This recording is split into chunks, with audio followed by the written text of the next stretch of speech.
विमान अपघातात अजितदादा गेले. 28 जानेवारीला ही दुर्दैवी घटना जेव्हा अचानक समोर आली तेव्हापासून महाराष्ट्र आजपर्यंत धक्क्यातच आहे. महाराष्ट्र या धक्क्यातून सावरलाच नव्हता, कारण या घटनेला 9-10 दिवस जवळपास उलटून गेले होते. पण अचानक या अपघाताविषयी एक असं भयानक सत्य समोर आलं, ज्याने संपूर्ण महाराष्ट्राच्या जनतेला दुसरा सगळ्यात मोठा आणि भयानक धक्का बसलाय. या प्रकरणाचे चित्र पालटणारं एक गुपित सत्य बाहेर आलं आहे. जेव्हा समजलं की दादांच्या विमानात बसलेल्यांपैकी एक जण सुरक्षित आहे, एक जण वाचला आहे, ही एक अतिशय भयानक बातमी आहे, जिने महाराष्ट्राला विचार करायला भाग पाडला आहे. या बातमीने संपूर्ण महाराष्ट्रामध्ये खळबळ उडवून दिली आहे. 9-10 दिवसांचा कालावधी उलटल्यानंतर एखादी व्यक्ती कशी काय वाचू शकते, अशी चर्चा आता सुरू झाली आहे. कारण एक अशी माहिती समोर आली आहे जिने या प्रकरणामध्ये एका व्यक्तीचा उल्लेख सुरू केला होता. ती म्हणजे या विमानातील प्रवाशांची लिस्ट, विमानातील प्रवाशांची यादी, ज्यामध्ये 6 प्रवाशांचा उल्लेख होता. 6 प्रवाशी विमानात बसले, पण मृतदेह तर 5च सापडले. हा प्रश्न संपूर्ण महाराष्ट्राला सतावत होताच. पण तेवढ्यात एका अशा व्यक्तीला अटक झाली की ज्याने या प्रकरणाचे सगळे महत्त्वाचे खुलासे केले आहेत. एक व्यक्ती ज्याला मुंबई बारामतीमधून नाही तर चक्क दिल्लीतून अटक झाली आहे आणि ज्याची कसून चौकशी झाली. त्या चौकशीमध्ये त्या व्यक्तीने सर्व काही सांगून टाकलं. एक व्यक्ती वाचला, मग तो व्यक्ती नेमका कोण आहे? तो व्यक्तीच या प्रकरणाचा मास्टरमाइंड होता का? एवढ्या मोठ्या अपघातातून तो कसा काय वाचला? असे भयानक प्रश्न आता संपूर्ण महाराष्ट्रासमोर उभे ठाकले असतानाच 5 असे धक्कादायक पुरावे या प्रकरणात सापडले की ज्यांनी या प्रकरणाचं सगळं गुपित बाहेर आणलं. या भीषण अपघाताला जवळपास 9 ते 10 दिवसांचा कालखंड उलटून गेला आहे. कालपर्यंत टीव्हीवर सांगितलं जायचं की हा फक्त अपघातच होता. दादांसोबत फक्त 4 जण बसले होते, एकूण 5 जण होते आणि सर्वजण या दुर्दैवी प्रकरणांमध्ये मृत्युमुखी पडले. पण आज सकाळी त्या 6व्या व्यक्तीबाबत एक धक्कादायक बातमी आली आणि ज्यामुळे 5 महत्त्वाचे पुरावे देखील समोर आले, ज्याने या प्रकरणाची सगळी खरी बाजू समोर आणली आहे. जसं आपल्याला माहीत आहे की प्रत्येक नाण्याला 2 बाजू असतात. नाणं जर आपल्यासमोर धरलं तर एक बाजू आपल्याला दिसते, पण पाठीमागे दुसरी बाजू असते. पाठीमागची बाजू ही आपल्याला नाणं पालटी करूनच पाहावी लागते. अगदी तसंच काहीतरी या प्रकरणात घडलं आहे. रात्रंदिवस तपास यंत्रणा अतिशय वेगाने तपास करत होत्या. तपास यंत्रणेला पुरावे सापडले होते, पण पुराव्यांमधून काही फारसा उलगडा होत नव्हता. पण जेव्हा या विमानात बसलेल्या प्रवाशांची खरी संख्या समोर आली तेव्हा तो 6वा व्यक्ती कुठे असेल याचा तपास सुरू झाला. दिल्लीमध्ये एकाला अटक झाली. दिल्लीत अटक केल्यानंतर त्याची चौकशी करण्यात आली. इतकी भयानक चौकशी झाली की तो त्यामध्ये पोपटासारखा बोलू लागला. मग त्याने ते धक्कादायक रहस्य सांगितलं जे आजपर्यंत दाबून टाकलं होतं. एक असं रहस्य जे टीव्हीवर दाखवलं गेलं नाही. टीव्हीवर बातम्या वेगळ्याच येत होत्या, त्यामुळे टीव्हीवरच्या त्या बातम्या आता खोट्या ठरू लागल्या आहेत. आज जे सत्य बाहेर आलं आहे ते आजपर्यंत ना कोणाला माहिती होतं ना कोणाला दाखवलं गेलं होतं. मग काय आहे ते सत्य? विमानामध्ये तो 6वा व्यक्ती कोण होता? तो वाचला तर मग त्यानेच हा प्रकार घडवून आणला होता का? दिल्लीतून ज्या व्यक्तीला अटक केली तो काय बोलला? काय आहे या अपघातामागचं काळं रहस्य? या सगळ्या गोष्टींचा उलगडा आता होत आहे. 28 तारखेला ही भीषण घटना घडली आणि त्यानंतर 29 तारखेला दादांच्या पार्थिवावर अंत्यसंस्कार झाले. त्यानंतर सुनेत्रा वहिनी राज्याच्या उपमुख्यमंत्री बनल्या. त्यांनी आपलं दुःख बाजूला ठेवून, काळजावर दगड ठेवून दादांसोबत असणारे जे सुरक्षा रक्षक होते त्यांच्या निवासस्थानी जाऊन त्यांच्या कुटुंबाची देखील भेट घेतली आणि सांत्वन केलं. सगळं सुरळीत सुरू होतं. सगळ्यांना वाटत होतं की हा केवळ अपघात आहे. पण अखेर एक अशी महत्त्वाची गोष्ट आणि भानगड लक्षात आली की जिने या प्रकरणाची दिशाच बदलून टाकली आहे. एक अशी विचित्र माहिती समोर आल्यामुळे संपूर्ण महाराष्ट्रात खळबळजनक वातावरण तयार झालं आहे. सुरुवातीला लोकांना भरवसा बसत नव्हता. सुरुवातीला लोकांना वाटते, पण जेव्हा तो व्यक्ती याविषयीची माहिती समोर आली, जो विमानात बसला असण्याची शक्यता होती, त्याची माहिती समोर आल्यानंतर लोकांचा भरवसा पूर्ण बसला. आणि ज्यामुळे कालपर्यंत न्यूज चॅनलवर ज्या बातम्या दाखवल्या गेल्या किंवा वर्तमानपत्रात जे काही प्रसिद्ध झाले होते ते सर्व आता निकालात निघाले आहे. कारण एक असे वास्तव जगासमोर आले आहे जे यापूर्वी कधीच कुणीही मांडले नव्हते. विमानात 6 व्यक्ती बसल्या होत्या आणि देह मात्र 5च हाती लागले. मग तो 6वा प्रवाशी नक्की कोण होता? तो यातून सुखरूप बाहेर पडला असेल का? आणि जर तो खरंच जिवंत असेल तर त्याचे नाव काय? हे सर्व आता उघडकीला आले आहे.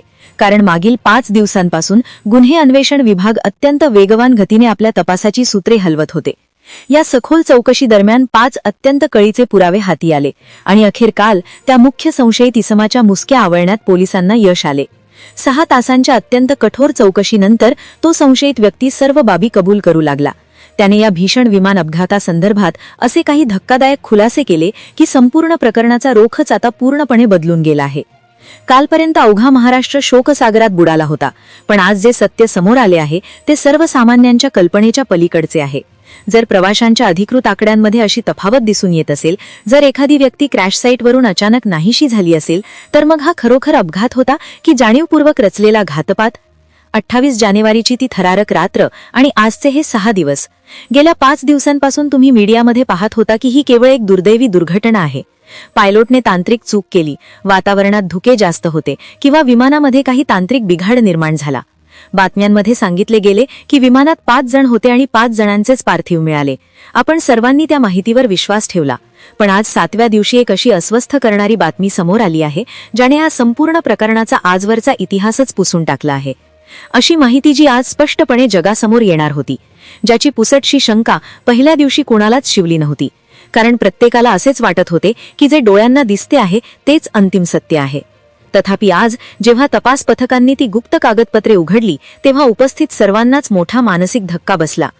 आता प्रश्न असा वासून उभा आहे की जर विमानात 6 जण चढले होते, तर मग 5च मृतदेह का सापडले? तो 6वा माणूस नक्की कोण होता? की तो या मृत्यूच्या तांडवाचा मुख्य सूत्रधार होता, जो वेळ मिळताच विमानातून गुप्तपणे पसार झाला? अजितदादांची ओळख एका जळालेल्या मनगटी घड्याळावरून सिद्ध करण्यात आली, पण ते घड्याळ खरोखर त्यांचेच होते का? आज या व्हिडिओमध्ये आपण पहिल्या दिवसापासून ते आजच्या 7व्या दिवसापर्यंतचा असा रोमांचक प्रवास करणार आहोत, जो तुम्हाला विचार करायला भाग पाडेल की आपण ज्याला अपघात समजतोय ते प्रत्यक्षात एखादे भयानक षड्यंत्र तर नाही ना? 28 जानेवारी सकाळी 8:45 बारामतीच्या आकाशात लियाजेट 45 विमान घिरट्या घालत होते. अचानक एक भीषण स्फोट झाला आणि आगीचा प्रचंड गोळा जमिनीवर येऊन कोसळला. पहिल्या दिवशी सर्वांना वाटले हा तांत्रिक दोष आहे. टीव्हीवर सांगण्यात आले की खराब हवामानामुळे वैमानिकाला धावपट्टीचा नीट अंदाज आला नाही. पण आज समोर आलेल्या माहितीनुसार त्या दिवशी विमान उतरवण्यासाठी हवामान पूर्णपणे पोषक होते. मग विमान हवेतच 5 तुकड्यांमध्ये का विखुरले? सुरुवातीला जे वास्तव दाबले गेले ते आज विदारक सत्य म्हणून बाहेर येत आहे. 29 जानेवारीला संपूर्ण महाराष्ट्र शोकसागरात होता. दादांच्या पार्थिवावर अंत्यविधी झाले, पण त्याचवेळी विमानतळाच्या मॅनिफेस्टमध्ये प्रवाशी यादीत फेरफार करण्याचे काम छुप्या पद्धतीने सुरू होते. पहिल्या दिवशी यादीत 6 नावे नोंदवलेली होती. दुसऱ्या दिवशी ती संख्या 5 कशी झाली? का कोणीतरी जाणीवपूर्वक त्या 6व्या व्यक्तीचे अस्तित्व मिटवण्याचा प्रयत्न केला? तिसऱ्या दिवशी तपास यंत्रणांनी तपासाची दिशा बदलली. त्यांना 5 असे ठोस पुरावे मिळाले जे अपघाताच्या सिद्धांताला थेट खोटे ठरवत होते. आता हे पुरावे सर्व रहस्यांवरील पडदा दूर करणार होते. सर्वात आधी ब्लॅक बॉक्स कालपर्यंत तपासला गेला होता. ब्लॅक बॉक्समध्ये नेमके काय ध्वनिमुद्रित झाले होते? अखेरच्या क्षणी जेव्हा विमान जमिनीकडे झेपावत होते, तेव्हा जो मेडे कॉल दिला जातो तो वैमानिकाने दिला की आणखी काही वेगळे ध्वनी त्यामध्ये रेकॉर्ड झाले होते? हे सर्व कालपर्यंत स्पष्ट व्हायला हवे होते. पण आज जी विदारक माहिती हाती लागली, जो असा संतापजनक खुलासा झाला, त्याचा स्वप्नातही कोणी विचार केला नव्हता. कालपर्यंत टीव्हीवर दाखवले जात होते की हा केवळ अपघात आहे, काही तांत्रिक चुका आहेत, किंवा काल एका संशयिताला ताब्यातही घेतले होते. त्या आरोपीबाबत समाजात विविध तर्कवितर्क लढवले जात होते. पण पुरावे जे स्पष्ट करतात तेच अंतिम सत्य मानावे लागते. माणूस खोटे बोलू शकतो, परंतु तांत्रिक पुराव्यांवर विश्वास ठेवावाच लागतो. पुरावा ही अत्यंत निर्णायक बाब असते. पुरावा जर बोलू लागला तरच आपण ती घटना सत्य मानतो. मग मुख्य पुरावा नेमका काय होता? काय काय घडले त्या शेवटच्या क्षणी? 6 व्यक्ती विमानात होत्या की 5? जर 6 होत्या तर 5च मृतदेह घटनास्थळी कसे काय मिळाले? मग तो एक व्यक्ती नेमका कोण आहे जो कुठेच मिळून आला नाही? काय घडली ही अत्यंत महत्त्वाची घडामोड? अतिशय संवेदनशील मुद्द्याला आपण आता खऱ्या अर्थाने सुरुवात करतोय. संपूर्ण महाराष्ट्राचा थरताप उडवणारे वास्तव आता हळूहळू बाहेर येऊ लागले आहे. पहिल्या 2 दिवसात जेव्हा अपघात घडला होता, तेव्हा तात्काळ ब्लॅक बॉक्स शोधून काढण्यात आला. ब्लॅक बॉक्समधून एक अत्यंत महत्त्वपूर्ण बातमी समोर आली. एक माहिती समोर आली जी अतिशय वेगळ्या धाटणीची होती. त्या माहितीनुसार वैमानिक जेव्हा अशा मोठ्या संकटात असतो किंवा जेव्हा जीवघेणी परिस्थिती निर्माण होते, त्यावेळेस तो मेडे असा विशिष्ट शब्द उच्चारत असतो. आता मेडे हा कुठल्याही आपत्कालीन स्थितीत एअर ट्रॅफिक कंट्रोलला निरोप देण्यासाठीचा एक जागतिक कोड वर्ड असतो. आता एवढं सगळं घडत असताना तो तांत्रिक शब्द वापरला गेला नाही हा गंभीर मुद्दा तर तिथे उपस्थित झालाच होता, पण तिथे ओ शिट असा अनपेक्षित शब्द ऐकायला आला. आता ओ शेट हा शब्द अनेकदा काही अघटित घडल्यावर उत्स्फूर्तपणे वापरला जातो हे आपल्याला ठाऊकच आहे. पण सुरुवातीला वाटले होते की हा तांत्रिक दोष होता की खरोखर वैमानिकाला अंदाज आला होता की आपला घात होणार आहे. यावर मोठे प्रश्नचिन्ह निर्माण करणारी माहिती दुसऱ्या दिवशी उपलब्ध झाली होती. दुसरा दिवस संपला. तिसऱ्या दिवशी या प्रकरणाचे 5 पुरावे समोर आले जे अत्यंत भयानक होते, ज्यामध्ये वैमानिकाचा मागील इतिहास तपासला गेला. तो वैमानिक तब्बल 3 वेळा मध्यधुंद अवस्थेत विमान चालवताना पकडला गेल्यामुळे त्याला कामावरून निलंबित करण्यात आले होते ही माहिती उघड झाली. आणि त्यामुळे संशयाची सुई या वैमानिकावर स्थिरावली असतानाच पुढे काही दिवसातच एका मुख्य संशयिताला यामध्ये अटक करण्यात आली. तो आरोपी दिल्लीतून पोलिसांनी ताब्यात घेतला होता. दिल्लीमध्ये एक विशेष गुन्हे अन्वेषण पथक तातडीने रवाना झाले होते. एका गोपनीय ठिकाणी धाड टाकल्यावर त्यांनी एका कार्यालयात प्रवेश केला. तिथे पाहिले तर ज्या कचेरीला बाहेरून कुलूप होते, लोखंडी शटर खाली ओढलेले होते. पण पोलिसांनी अचूक सापळा रचून त्या आरोपीला बेड्या ठोकल्या. त्या आरोपीची सलग 6 तास कसून चौकशी झाली आणि त्या चौकशीत आरोपी पोपटासारखा सत्य ओकू लागल्या. मग तो आरोपी कोण होता? त्याला दिल्लीतूनच का पकडण्यात आले? घटना तर महाराष्ट्रात बारामती ते मुंबई दरम्यानच्या प्रवासात घडली होती. तर मग याचे दिल्ली कनेक्शन काय? हा प्रश्न सर्वत्र चर्चिला जात होता. दिल्लीत अटक झाली होती या खासगी विमान कंपनीच्या मालकाला. त्याने तिथे महत्त्वाचे खुलासे केलेच होते, पण तेवढ्यात आज जी सर्वात विदारक माहिती समोर आली ती म्हणजे 6 प्रवाशांची. 6 लोक विमानात होते तर मग 5च मृतदेह मिळाले. तर मग एक व्यक्ती तिथून गायब कशी काय झाली? आणि मग जर तो खरोखर बेपत्ता आहे तर ती व्यक्ती नक्की कोण आहे? हा निर्णायक प्रश्न आता समोर येणार होता आणि इथूनच या प्रकरणाची संपूर्ण कायदेशीर बाजू पालटणार होती.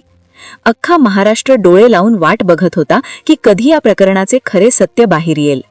पण खरंच तिथे 6 माणसे होती आणि 5च मृतदेह सापडले अशी वेगळीच माहिती समोर आल्यामुळे या प्रकरणावर आणखीनच वावटळ निर्माण झाली होती. मग खरोखर कोण होता तो रहस्यमय 6वा इसम? काय नाव आहे त्या गूढ व्यक्तीचे? ही माहिती आता अधिकृतपणे उघड होणार आहे. खरे तर संशय तेव्हा अधिक बळावला ज्यावेळेस ते पार्थिव तिथे जमिनीवर विखुरलेले होते आणि त्यांची ओळख पटवणे प्रचंड कठीण होते. जसे आपल्याला ठाऊक आहे की दादांच्या हातातील त्या घड्याळावरूनच त्यांची ओळख अधिकृतपणे निश्चित केली गेली, कारण परिस्थिती इतकी भीषण होती की साधी ओळख पटवणे जवळपास अशक्यप्राय होते. मात्र आज अमोल मिटकरींनी उपस्थित केलेल्या एका रोखठोक प्रश्नाने संपूर्ण सरकारी यंत्रणेला घाम फोडला आहे. ते विचारतात की जर विमानाचे टन वजनाचे पोलाद आणि सोन्यासारखा अतिशय कठीण धातू आगीच्या ज्वालांमध्ये वितळून गेला तर ते घड्याळ सुरक्षित कसे काय शिल्लक राहिले? की मग त्या 6व्या सावलीने पुराव्याचा एक भाग म्हणून ते जाणीवपूर्वक मुद्दाम तिथे ठेवले होते?